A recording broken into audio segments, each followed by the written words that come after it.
What is up, YouTube? This is the Working Investor. In this video, we're going to talk about triple leverage ETFs. What are the risks? What are the reward? What are different ways of looking into it between risk-adjusted returns, looking into the Sharpe ratio, and looking into a correlation coefficient. And we're going to compare and contrast TQQQ versus UPRO versus TNA. So TNA is triple leverage Russell. TQQQ is triple leverage NASDAQ, and UPRO is triple leverage S&P 500. Nothing here is financial advice, legal advice, tax advice, or any other advice. This is just for entertainment purposes only and just my little understanding and observation. So let's first compare and contrast over here, just before we get into the technicalities. On Seeking Alpha total return, I think we have the metric of total return on. No, that's price return. Let's get the total return because there's some dividends in the S&P. And we're going to look at how on the 5-year chart, you could see UPRO. You could see UPRO delivered in the past 5 years 720% total return, and then versus VU, being non-triple leverage in the past 5 years, you've delivered 171% total return.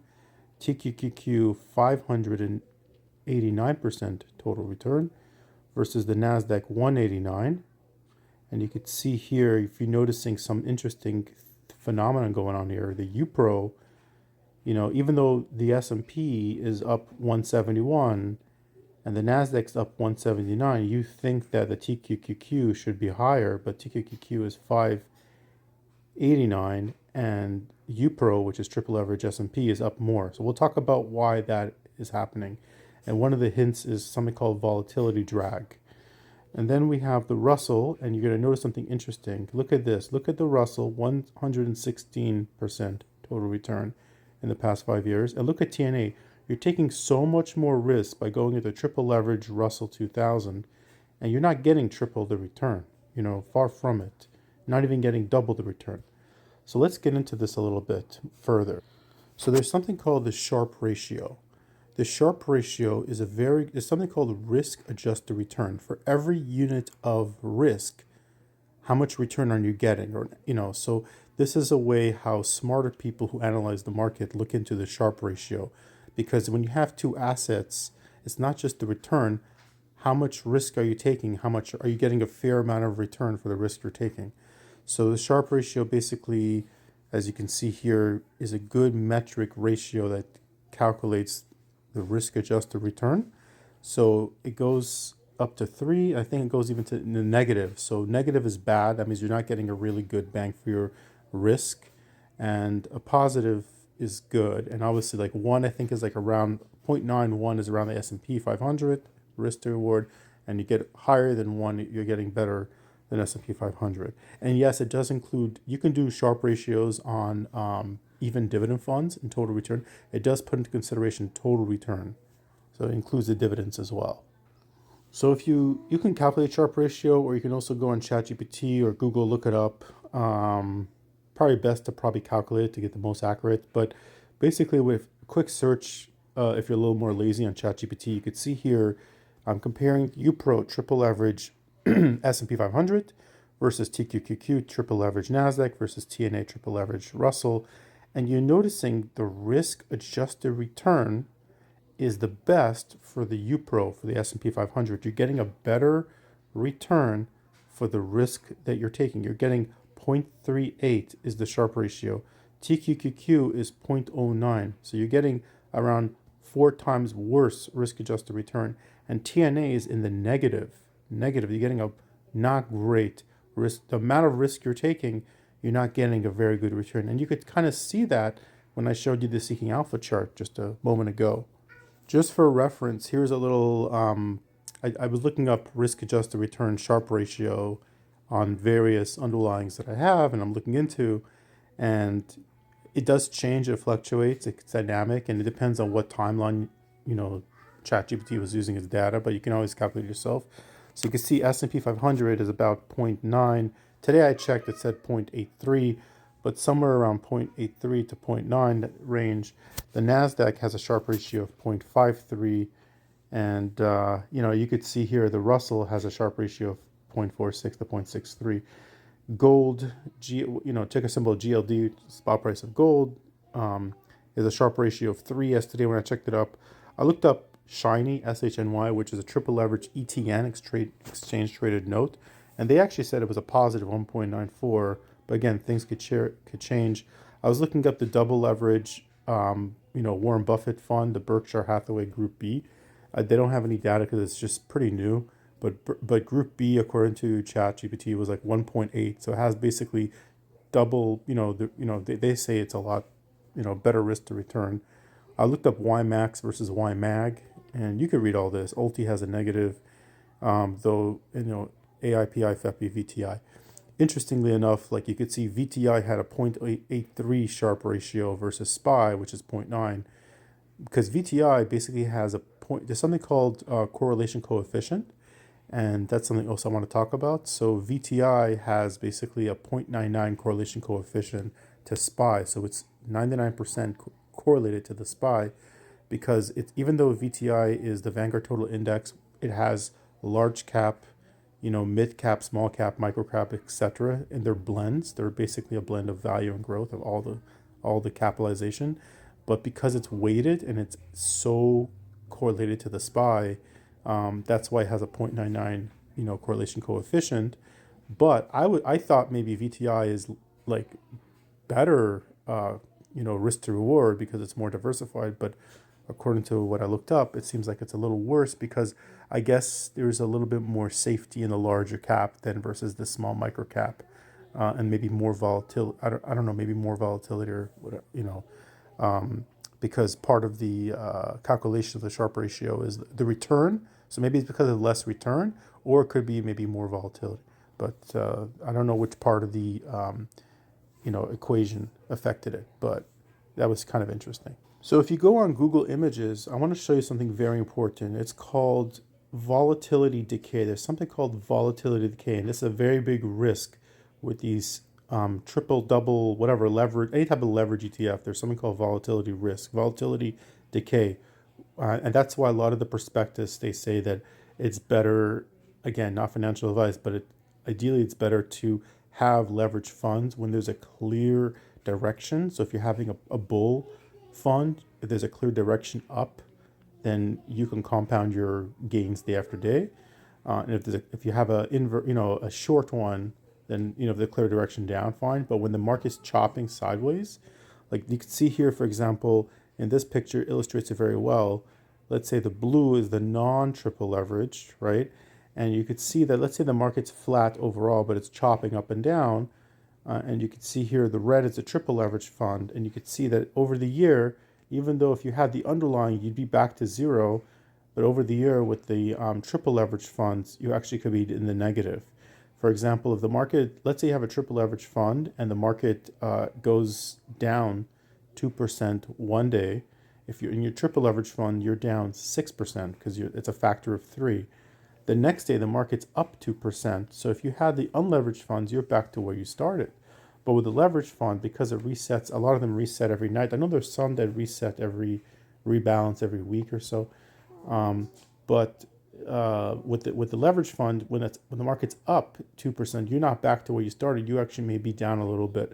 So when the market's choppy, you have something called volatility decay.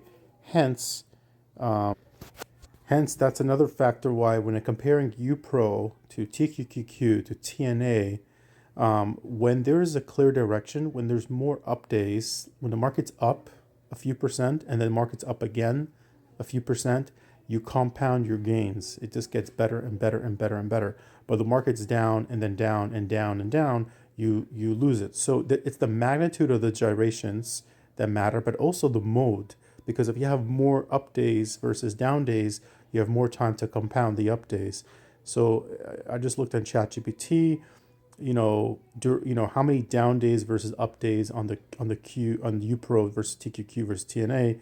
So basically, they said that TNA has the most volatility decay, and this is also about volatility decay. So TNA has the most volatility decay, versus TQQQ, which has less volatility decay, which is UPRO, which has the least amount. So now here's the thing.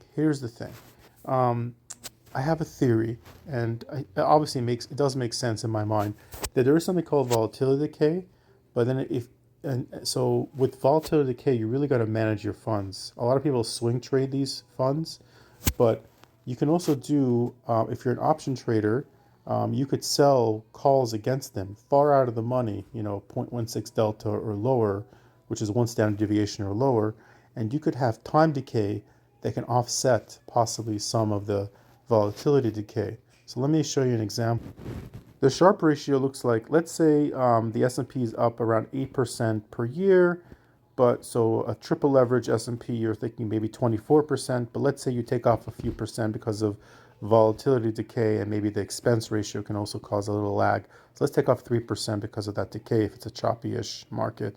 And we're putting here the risk-free rate. Let's say you can get treasury products for about 4%, let's say. So that means the risk. So that means that your standard, and let's say the standard deviation. I looked it up on the UPRO is 43.68 according to ChatGPT. So hence we got the Sharpe ratio of 0.38. Remember 0.38 Sharpe ratio versus SPY, which was about zero point 0.9. So, but if you can get even 12, I bet I can try to get 12 to even 24% in dividends per year. Let's say if I get 24% in dividends, we could start with so 24 plus 21 is 43. So let's put 43%. So that boosts your total return because you're getting about let's say you get 2% a month in dividends if you could try to get that, more or less. So now you've turned your Sharpe ratio to 0.89. So now you've taken something that's very risky relative to the market, risk adjusted return, and you've made it more of a risk adjusted return favorable to the S&P, right? And let's say if you get 12%, so 12 plus 21 is 33. Even if you get 33, percent total return because you're getting, let's say, 21 in the price return minus the drag in an average year, because of course some years are bad, some years are good. And then, so we're taking 8% per year times 3 is 24 minus drag. And then, you know what I mean? So we're talking about 6.66, which is far better than 0.38 as far as Sharpe ratio. So yes, obviously, the more income you could make, the more you could boost your return, because part of the Sharpe ratio is how much return are you squeezing out. You know what I mean? So same thing a lot of times with certain funds, I feel like you have to manage more in order to squeeze out better return. You know what I mean?